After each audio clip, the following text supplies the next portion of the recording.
नमस्कार दोस्तों, myself Atul and welcome to our YouTube channel Gemini Academy which is centre for excellence.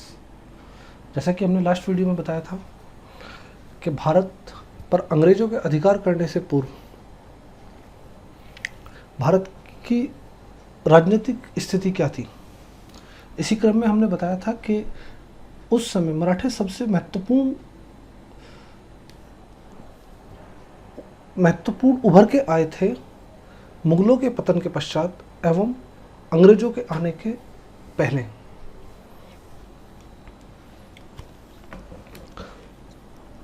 तो जो भारत की सबसे महत्वपूर्ण शक्ति है मराठा, हमें उसकी शासन व्यवस्था को समझना बहुत ज़रूरी है।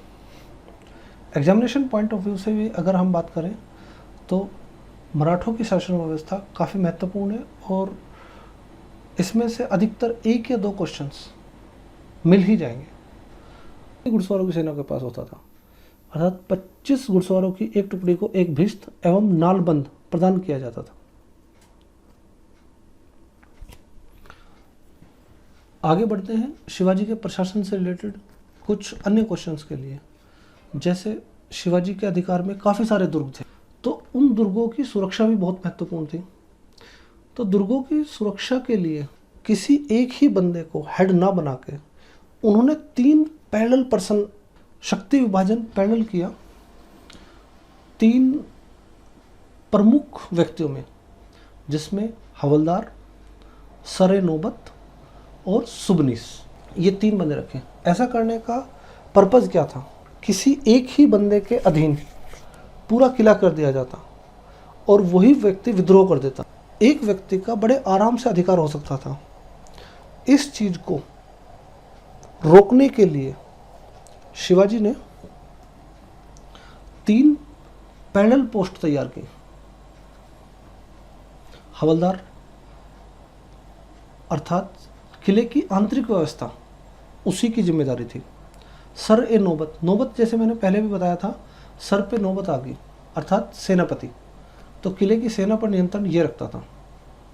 और सुबनिस अर्थात किले की अर्थव्यवस्था और पत्र व्यवहार, ये सब सुबनिस के अंतर्गत आते थे। पॉइंट्स, सरे नौबत एवं हवलदार, ये पद मराठों को मिलता था। जहाँ तक संभव हुआ, ये अगर क्वेश्चंस बनता है तो आप इसको टिक कर सकते हैं कि सरे नौबत एवं हवलदार का पद प्राय मराठों को, और सुबनिस जो अर्थव्यवस्था में पत्र व्यवहार देखता था, ये मुख्यतः ब्राह्मणों को मिलता था।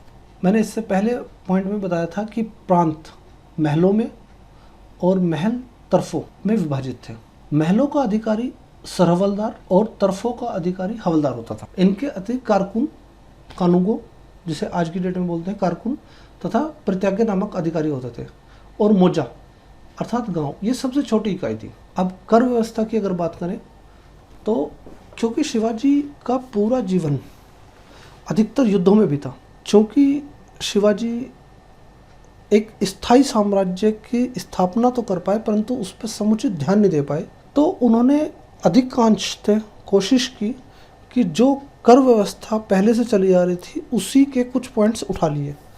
तो वो मलिक अंबर जो बीजापुर के महत्वपूर्ण पर्सन थे, उनकी कर व्यवस्था पर आधारित थी, परंतु उसमें थोड़ी सी चेंज किया। जैसे कि मलिक अंबर के समय में जमीन की माप के लिए रस्सी का प्रयोग किया जाता था, परंतु शिवाजी ने रस्सी के स्थान पर काठी एवं मानक छड़ी का प्रयोग किया। इसके बाद भू सर्वेक्षण करने के पश्चात जो कुल उपज का 33% भाग था वो राजस्व के रूप में स्थापित किया, जो धीरे धीरे बढ़कर 40% हो गया। और कह सकते हैं, अगर हम विपिन चंद्रा की बुक के आधार पर बात करें तो ये भी एक महत्वपूर्ण कारण रहा मराठा साम्राज्य की विफलता में कि कुल उपज का 40% तक आपने टैक्स कर दिया था। अगला महत्वपूर्ण पॉइंट्स, शिवाजी राजस्व को नकद एवं उपज दोनों में लेते थे। और व्यवस्था कौन सी रखी? जमींदारी, महालवाड़ी या रैयतवाड़ी। भारत में उस समय 3 प्रकार की व्यवस्थाएं, भूमि कर वसूलने के लिए 3 प्रकार की व्यवस्थाएं थी।